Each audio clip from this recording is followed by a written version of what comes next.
course, you know there is the art of rapping.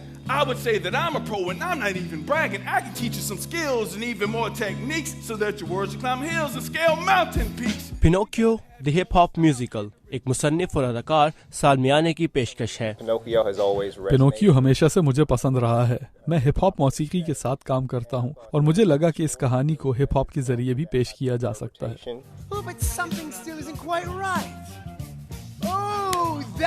सालमियाने ने ये कहानी खुद लिखी और पिनोकियो का किरदार भी वो खुद अदा कर रहे हैं। लेकिन कहानी में एक दिलचस्प तब्दीली ये है कि पिनोकियो कोई पुतला नहीं बल्कि एक वीडियो गेम का किरदार है और पिनोकियो की पुरानी कहानी की तरह वो स्कूल जाता है और झूठ बोलने पर उसकी नाक भी लंबी हो जाती है। असल में पिनोकियो जिद्दोजहद की कहानी है। इसमें पिनोकियो कई बार राह रास्त से भटक जाता है लेकिन आखिर में सही रास्ते का इंतखाब करता है।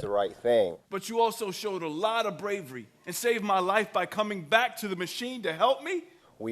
हम सब गलतियां करते हैं लेकिन हमारे पास हमेशा उन्हें सुधारने का मौका भी होता है। सालमियाने संजीदा ड्रामे लिखते रहे हैं लेकिन उन्हें बच्चों के लिए लिखकर अच्छा महसूस हुआ।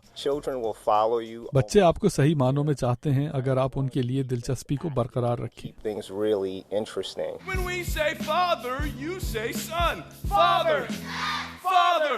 Now when we say son, you all say father, Son, son. और इसी दिलचस्पी की वजह से सालमियाने के इस खेल को वॉशिंगटन डीसी के अलावा भी कई और जगहों पर दिखाया जा रहा है। सुजन लोग के साथ साकिबुल इस्लाम, उर्दू VOA।